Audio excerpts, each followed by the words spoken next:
Instead of holding back the secret until the end of the video, I'm going to save you 8 minutes and tell you right now. It's simple, which is why most people reject it.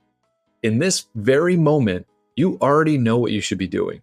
You just aren't doing it. Maybe you don't have anyone in your corner cheering you on. Maybe it's fear. Whatever the reason, it wouldn't be right to not tell you to get up and be who you said you were going to be.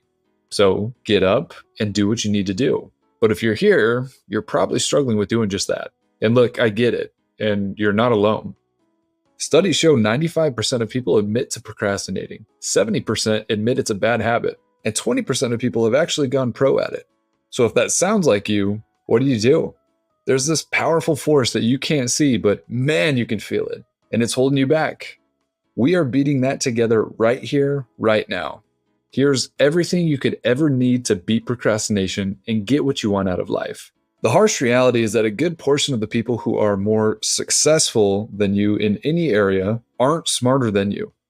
That's right, you are smarter than they are, but it's turned into a curse for you. Jimmy over there might have the IQ of a toddler, but guess what?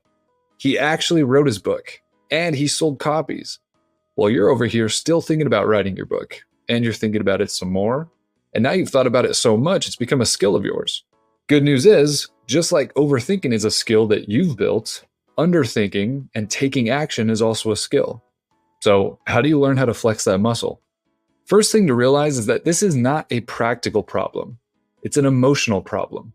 Chances are you've put this task on your calendar, you've put it on your to-do list, you've avoided it. You've thought about how much you don't want to do it. You've thought about doing anything besides actually doing the task. And now this task has become this giant monster that you're just so scared of doing, you've gone and done something else completely.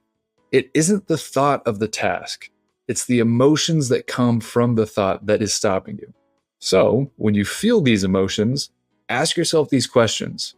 Is doing this task going to make my life easier or harder a year from now? Guess what? Most things people procrastinate make your life easier down the road. Next, ask, is gaining the skill that doing XYZ will build a good thing? You've obviously answered yes to these questions, and I know I'm a psychic.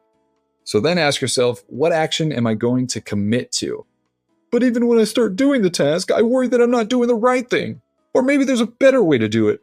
Or maybe it won't even work anyways. Unfortunately, for you, that's a completely normal human response. The reason this pops up is because you crave for you and the work you're doing, you want it to be validated. You don't want to waste your time. I mean, who would? Newsflash for you, I've spoken to people on welfare who want to start doing something new. I've also spoken to business owners doing 7 figures plus per month who want to start doing something new as well. Guess what they have in common?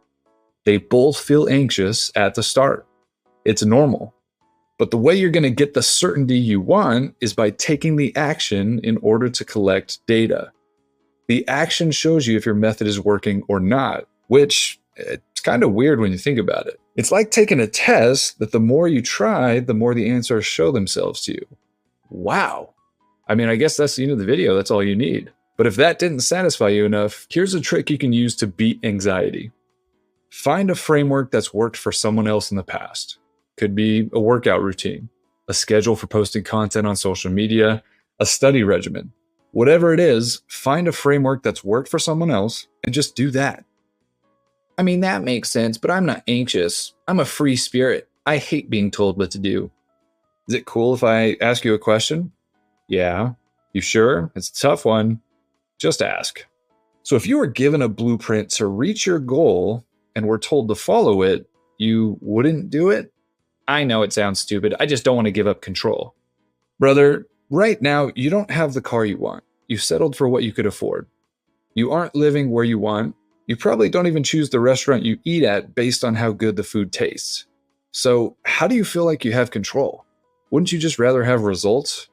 Which, this takes me back to the good old lockdown times. I was consulting business owners during that time, most of which had in-person businesses. And I would tell them, look, if you want to meet your goal of, let's just use 20K per month, you're going to have to adapt to an online business model. And they would push back because it was forced upon them. It wasn't their choice. Look, brother, I didn't choose this either. You can either rebel against me, or you can reach the goal that you set for yourself. because I surely didn't see myself doing this Zoom meeting in my boxers, but here we are. May sound harsh, but I'm going to be the person who tells you what you need to hear, not what you want to hear. And I'm not sure if anybody's ever told you this, but you can act in a way that differs from how you feel. Motivation is not a prerequisite for action. The ripped guy at the gym who's worked out for 400 days in a row didn't always feel like working out, but he did it anyway. Act in accordance with the goals you set, not based on a temporary feeling. The feeling sucks anyways. Studies have shown that people who procrastinate have elevated stress levels, and stress affects all areas of your life. Therefore, you putting off writing that essay you were supposed to have done last week is taking time away from your life. Literally. And while that guy's here, it's a great time to talk about the end game. I lost my father a few years ago. He was my best friend, my mentor, someone I would go to for anything. When he passed, I immediately had feelings of regret, feeling and wishing I would have just done things I should have done instead of procrastinating. And let me tell you, the pain of that regret is way deeper than the effort it would have taken to take a small road trip back home to see him more. Learn from my mistakes, which is why I'm holding no secrets back in this video. To make sure you take action today, here's 3 tricks to use to beat procrastination. First, make it painful. A friend of mine who procrastinated a healthy lifestyle too long recently was told that he's pre-diabetic. He's got kids, he's got a wife, he wants to be there for them long term. That was a serious wake-up call. Guess who's got a healthier lifestyle now? So make it painful.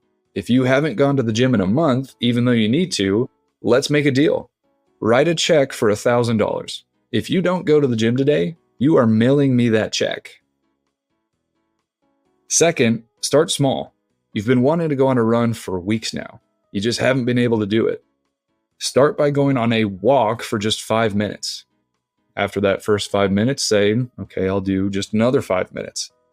After that initial push, you'll realize this isn't so bad. I can do this.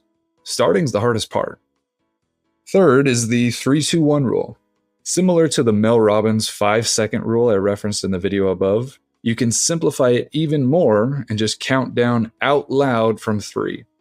Bro, that is so stupid. Look, dude, you're watching a video on how to beat procrastination, which is technically helping you procrastinate. So there's that. Counting down from 3 out loud acts as a bridge from where you are to actually starting the task. It sets a deadline of when your break is over and the work begins. And before you go commenting, this video sucks, just try it and then finally go clean your room. Your first attempt at anything will not be the prettiest, and that is fine. You've got everything you could possibly need to take the first step for yourself if you've made it this far in the video. So, you're stuck with me now. We're in this together. I'll be walking the path with you.